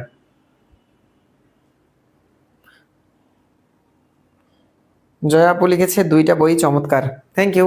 তবে আপনারা ভোকাবুলারি বইটা জব সলিউশনটা অবশ্যই, এই যে আমি যে প্রশ্নগুলো আমি যে অধ্যায়টা আপনাদেরকে পড়ালাম, এটা আমার জব সলিউশনের টপিক ভিত্তিক সাজানো আছে। অর্থাৎ প্রাচীন বাংলার ইতিহাস দিয়ে, প্রাচীন বাংলার ইতিহাসের যে প্রশ্নগুলো বিসিএস এ এসছে সবগুলো একসাথে আছে ব্যাখ্যা সহ। তারপর প্রাইমারির প্রশ্নগুলো আছে, তারপর নিবন্ধনের প্রশ্নগুলো আছে, তারপর ব্যাংকের প্রশ্নগুলো আছে, তারপর বিসিএস পিএসসি অন্যান্য আছে। ওকে, তো আপনারা যারা আমার বই দুটো ভোকাবুলারি বইটা দারুণ সাজানো গুছানো, এক কথায় অসাধারণ। বইটা পিডিএফ দেখেছি, ভালো লেগেছে, নেবো ইনশাল্লাহ। ওকে, যারা বইগুলো নিতে চান তারা এই যে এই পেজটা আমার আছে, precise job preparation, precise job preparation. আমার এই পেজ থেকে বইগুলো অর্ডার করতে পারেন মেসেজ দিয়ে। আচ্ছা, 18 ক 19-এর 18 কেন এখন আমরা 19 ক 20 ক 19 ক 20 ক 19 ক 20 ক। আচ্ছা, আপনাদেরকে আর হতাশ করলাম না। অসমাপ্ত অদ্ভুত সাগর এইগুলা, এটা শুরু করেছিলেন লেখা হচ্ছে বল্লাল সেন, কিন্তু শেষ করেছেন কিন্তু লক্ষণ সেন। ওকে, আর মেঘদূত কাব্য এটা আমরা জানি মহাকবি কালিদাসের একটা খুব বিখ্যাত কাব্য হচ্ছে মেঘদূত কাব্য। এখানের মাধ্যমে আপনারা মোটামুটি ভাবে ভালোই উত্তর করতে পারলেন। ওকে, ঠিক আছে, তাহলে এই হচ্ছে আজকের ক্লাস। আজকে আর অনেকক্ষণ হয়ে গেছে, আপনাদের আর ধৈর্য কুলাবে না, 1 ঘন্টা পার হয়ে গেছে। ক্লাস নেওয়া উচিত 40 থেকে 45 মিনিট বা 50 মিনিট, এর বেশি হলে আসলে ধৈর্য হারিয়ে যায়। তারপরেও আপনারা এতক্ষণ ছিলেন, অশেষ ধন্যবাদ আপনাদেরকে। আগামীকালকে পরশুদিন ইংলিশ ক্লাস হবে ইনশাল্লাহ। আমাদের শনি সোম ম্যাথ, শনিবার হচ্ছে ম্যাথ ক্লাস, রবিবার বাংলা ক্লাস, সোমবার হবে হচ্ছে আবার ম্যাথ ক্লাস, মঙ্গলবার আবার জিকে ক্লাস, বুধ বৃহস্পতিবারে মারুফ স্যার ইংলিশ ক্লাস নেবেন। এইভাবে করে রুটিনটা সাজিয়েছি আমরা। রুটিনটা আমাদের পেইড গ্রুপের মধ্যে আপলোড করব। যারা এখনো আমাদের এই পেইড গ্রুপে ইয়ে করেননি, যুক্ত হননি, তারা অবশ্যই এবং অবশ্যই মাত্র 500 টাকা ফি। ভাই 500 টাকা অনেক ক্ষেত্রে আপনারা ব্যয় করে ফেলেছেন। যারা অ্যাড হননি, এই ক্লাসগুলো আমাদের দুইটা ক্লাস পরে সব পেইড গ্রুপের মধ্যে হবে। তো আপনারা যারা চাচ্ছেন প্রাইমারি হেড টিচার, বা এই প্রশ্ন সলভ থেকে আপনারা বুঝতেই পারছেন যে এইগুলো প্রশ্ন সামনের আপকামিং যে কোনো এক্সামের মধ্যে প্রচুর পরিমাণ আপনারা পাবেন। ওকে, তো আপনারা কিন্তু এখান থেকে খুব ভালোভাবে, আমার মনে হয় যে একটা প্রস্তুতি হয়ে যাবে আপনার, বা প্র্যাকটিস হয়ে যাবে। সবাই ভালো থাকুন, আল্লাহ হাফেজ। ক্লাস 8টায় হবে। ওকে, ক্লাস টাইম হবে 8টায়। নেক্সট ক্লাসে ইনশাল্লাহ আবার দেখা হবে। টিল দেন টাটা, আসসালামু আলাইকুম।